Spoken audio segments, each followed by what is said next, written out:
नमस्कार मैत्रिणींनो, कशा आहात? तर चला आज आपण बनवूया रव्यापासून झटपट बनणारे आप्पे। हे आप्पे आपण रव्यापासून बनवणार आहेत। त्यासाठी लागणारं साहित्य आहे हा मी इथे रवा घेतलेला आहे आणि इथे मी ह्या भाज्या घेतलेल्या आहेत किसून। हा गोबी आहे, हा कांदा आहे, हे टोमॅटो आहे आणि तुम्हाला शिमला मिरची, मटार, मला जे मुलं तुमची भाज्या खात नाही आहे ना ते आप्यामध्ये टाकून द्या। खूप छान चव लागते भाज्यांची। सगळ्या मिक्स भाज्याचं इथून बनवू शकता। आणि हे तिखट आहे, थोडंसं हळद आहे, मीठ आहे, जिरे आहे आणि हा थोडासा चिमूटभर सोडा वापरायचा आहे आपल्याला। सोडा आहे, हे दही आणि हे पाणी। तर आपण एक पहिले भांडे घेऊया। या भांड्यामध्ये आपण पहिले रवा घालूयात। वाटीभर रवा आहे, याच्यात सगळ्या भाज्या आपण मिक्स करून घेऊयात।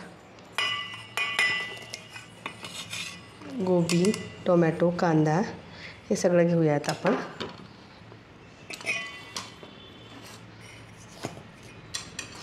आणि त्याच्यात थोडंसं घालूया आपण तिखट।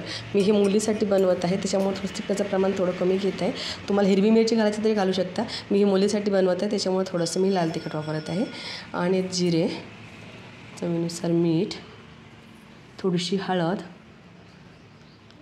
आणि हे 3 चम्मच दही घालून घेऊयात आपण।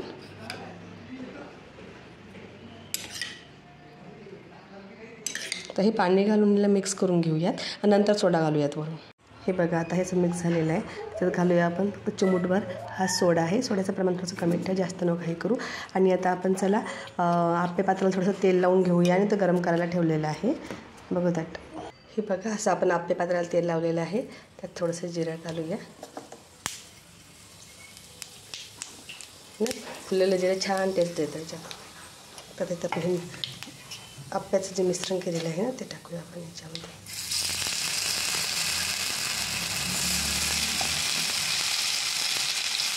बघा एवढंच भरायचं, जास्त नको। सगळ्या भाज्याच्यात घातल्यानं मुलं आवडीनं खातात आणि मुलांच्या पोटात भाज्या येतात। आपल्या मम्मीने जे पण टेन्शन असतं मुलं भाज्या खात नाही आहे, तर अशा पद्धतीने जर करून त्यांना मुलांना चटत नाही तर ते भाज्या त्यांना खायला देतील। हे बघा अशा पद्धतीने आपण पूर्ण टाकून घेतलेले आहेत। आणि हे ना थोडंसं पूर्ण भरून नका टाकू, थोडीशी जास्त, कारण की फुलल्यानंतर ते थोडंसं मोठं बनतात आकाराने ते। आणि हे असं पण जर 10 मिनटं आपण सिम गॅसवर करून घेऊयात। सिम गॅसवर ठेवूया त्याला आणि या झाकण ठेवूया। 10 मिनटात ते तयार होतात।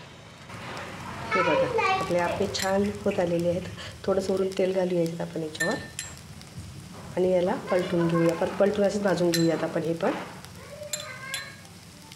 बघा किती सुरेख कलर आलेला आहे याचा। अवघ्या 5 मिनटात होणारे हे आप्पे आहेत।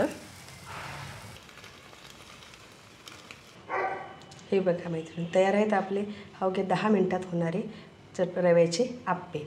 आणि हे तुम्ही चटणीसोबत किंवा टोमॅटो सॉससोबतही सर्व करू शकता। आणि जर मुलांना द्यायचा असेल तुम्हाला सोडा नसेल घ्यायचा तुम्ही ते स्किप करू शकता। बघा किती छान बनलेले आहेत आणि ते टेस्टही अप्रतिम आहे। बघा किती छान झालेले आहेत। एकदा करून नक्की बघा, छान आहे, आवडेल, सगळ्या मुलांनाही आवडेल। Thank you for watching.